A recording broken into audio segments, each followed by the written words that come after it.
কি রাজনীতিতে জন আকাঙ্ক্ষার প্রতিফলন দেখেন? রাজনৈতিক দলগুলোর অঙ্গ সংগঠনগুলো কিভাবে তাদের প্রতিনিধিত্বকারী গোষ্ঠীর প্রকৃত সমস্যাগুলো সরাসরি জেনে সেগুলো সমাধানে রাজনৈতিক দলকে দায়বদ্ধ করতে পারে? আচ্ছা, আমরা যে জন আকাঙ্ক্ষা নিয়ে কথা বলছি, এই জনটা কারা?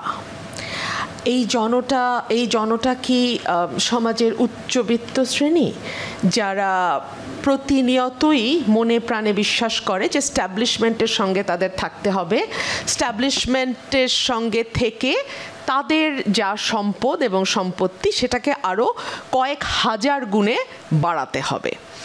এই জনটা কি মধ্যবিত্ত, যারা মনে করে যে কোনোভাবে গা বাঁচিয়ে আমি যদি চলতে পারি, আমার বাচ্চার লেখাপড়াটা মোটামুটি এনশিওর করা যায়, চিকিৎসাটা এনশিওর করা যায়, এটার জন্য আসলে ধরপাকড় বা যেটুকু যা করা দরকার, মামা খালু কেউ যদি কোনো পজিশনে থাকে তাকে ধরে আমার লাইফটা, আমি, আমার স্ত্রী, আমার সন্তানদের জীবনটা যে কোনোভাবে হোক একটা নিরাপত্তার মধ্যে নিয়ে আসতে পারলেই আমি সন্তুষ্ট? এই জনটা কি সমাজের প্রান্তিক পর্যায়ের মানুষ, যারা আসলে প্রতিনিয়ত যুদ্ধ করে কেবলমাত্রই বেঁচে থাকার জন্য? এই জনটা আসলে কারা? এটা হচ্ছে 1 নম্বর প্রশ্ন। 2 হচ্ছে, গত 50 বছরে আমরা দেখেছি 2-3টি পরিবার যারা দেশটাকে ভাগ বাটোয়ারা করে নিয়েছে। ভাগ বাটোয়ারাটা এমনভাবে হয়েছে যে দেশের যত সম্পদ আছে, দেশের যত যা কিছুই আছে, সেটার আসলে পূর্ণ মালিকানা আমাদের। গত 15 বছরে তো আসলে আমরা খোলামেলা বলতেই শুনেছি, দেশটা আমার বাপ স্বাধীন করেছে, আমার চেয়ে ভালো আসলে এই দেশের মঙ্গল কেই বা চাইতে পারে, তাই না? সো আমরা কিন্তু খোলামেলা এই ধরনের আলাপ আলোচনা রাজনীতিতে শুনেছি। 15 বছর যেহেতু একটানা ক্ষমতায় ছিল, খোলামেলা বলতে পেরেছে। এর আগে যারা ক্ষমতায় ছিল তারা হয়তো খোলামেলা বলেনি, কিন্তু আচরণের মধ্যে দিয়ে এটাই প্রমাণিত হয়েছে দেশটা আসলে আমাদের বাপের। সো এই জায়গায় কি আমরা জনগণকে প্রতিবাদ করতে দেখেছি? না নিকোল, আমি খুবই দুঃখিত। শেখ হাসিনা 15 বছর টিকতে পেরেছিল এ কারণেই যে যাকে আমরা বলছি, সেই জনতা, সেই জনগণ, সেই আসলে সেভাবে আওয়াজ তোলে নাই।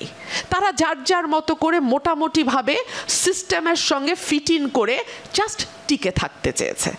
আপনি তো মিডিয়ায় কাজ করছেন, আপনি বলেন তো কতজনের গলার স্বর আসলে আপনি শুনেছেন ওই সময়টা? সেই শোনাটাও কতটা একেবারে সাদাকে সাদা, কালোকে কালো খুব শক্তভাবে বলতে শুনেছেন? যে যার যার জায়গা থেকে আওয়াজটা তুললে না, হাসিনা হতে পারতো না, মাফিয়াতন্ত্র কায়েম করা যেত না।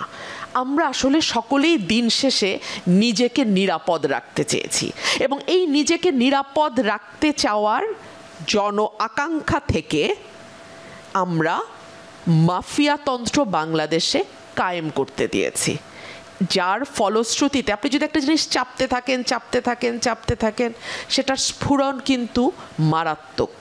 সে কারণে 1.5 মাসে 2000-এর মতন মানুষ প্রাণ দিয়েছে, রক্ত দিয়েছে, 25 থেকে 30 হাজার পঙ্গু হয়েছে, আহত হয়েছে, চোখের দৃষ্টিশক্তি হারিয়েছে 1.5 থেকে 2000 মানুষ, বিকজ আমরা শুধু নিজেকে নিরাপদ করবার কথা চিন্তা করেছি। আমার একজন সহবক্তা বলে গেছেন, বাংলাদেশের মানুষ নাগরিক হয়ে ওঠে নাই।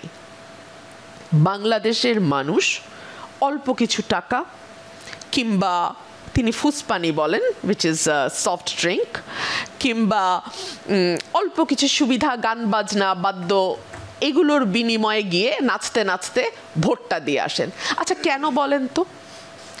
বাংলাদেশের মানুষ নিজেকে নাগরিক ভাবে নাই, বিকজ তাদের মজ্জায় ঢুকানো হয়েছে এবং ঢুকেছে যে দেশটা আসলে তো আমার না, এই একটা দিন আমি যেটুকু লাভ করতে পারি ওইটাই আসলে আমার লাভ।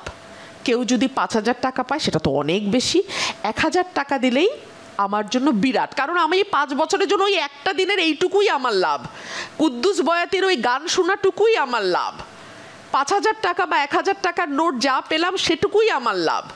আমি তো এই রাষ্ট্রের কেউ নই, যেই কারণে দেশের মানুষ কর দিতে চায় না।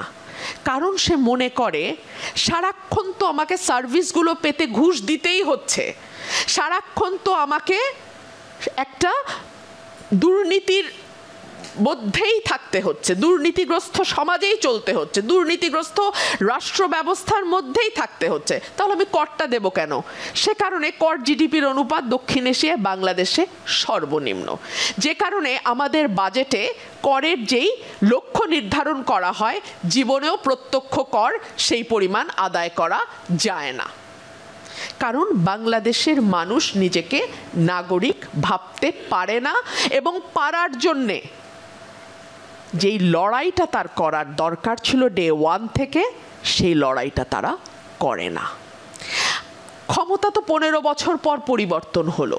15 বছর যেহেতু আমি বিরোধী দলে ছিলাম, আমি না রাষ্ট্রের একটা চিত্র দেখতেই পাই নাই মনে হচ্ছে। কীরকম সেটা? আনবিলিভেবল, মানে অদ্ভুত অদ্ভুত সব তদবির এখন শুনতে হয়। এই ধরনের তদবির যে করা যায় এটাই আমি জানতাম না। এখন কি হয়েছে, ক্ষমতার পরিবর্তনে যদিও কোনো দল এই মুহূর্তে ক্ষমতায় নাই, কিন্তু মানুষ মনে করছে আওয়ামী বিরোধী যারা আছে তারা বোধহয় সকলেই ক্ষমতায় আছে। এবং খুবই অদ্ভুত, মানে আমার ব্যক্তিগত যারা কর্মচারী আছেন, মানে আমার সাথে যারা কাজ করেন, তাদের প্রত্যেকের ভুরি ভুরি তদবির, এবং আমি অবাক হয়ে বলছি এই সব জায়গায় তদবির হয় নাকি? তুমি এটা ফারহানা, এখানে একটা প্রশ্ন আসলে করতেই হয়। এই যে জনগণ সরাসরি আপনাকে ব্যক্তিগতভাবে তদবির করে, এটা কি এই কারণে যে আপনার যে দল বিএনপি, এত বড় একটা দল হওয়ার পরেও বিএনপি সামগ্রিকভাবে জনগণের কথা কখনো বলেনি? বিএনপি আসলে নির্বাচন ইস্যুতে বা তাদের দলের নেতাকর্মীদের মুক্তির দাবিতে যতটা বেশি সরব ছিল, জনগণের কথা রাষ্ট্রের কাছে বা সরকারের কাছে তুলে ধরবার জন্য বিএনপিকে বা অন্য যে রাজনৈতিক দলগুলো, তারা আসলে কখনোই জন আকাঙ্ক্ষার প্রতিফলন তাদের কার্যক্রমের মাধ্যমে ঘটাতে পারেনি বলে সেটা কি মনে হয়? আপনি সঠিক একটা কথা বলেছেন। কোন দল, বাংলাদেশে কোন দলটা জনগণের কথা বলেছে? এবং জনগণ কি বিষয়টাতে সামহাও নিজেকে ফিট ইন করে নেয় নাই?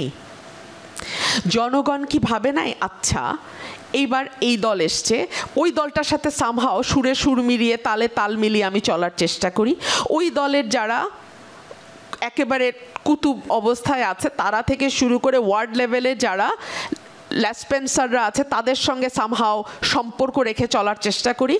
জনগণ কি আওয়াজ তুলেছে এই সিস্টেমের বিরুদ্ধে, এই রাজনৈতিক সংস্কৃতির বিরুদ্ধে? তোলে নাই তো।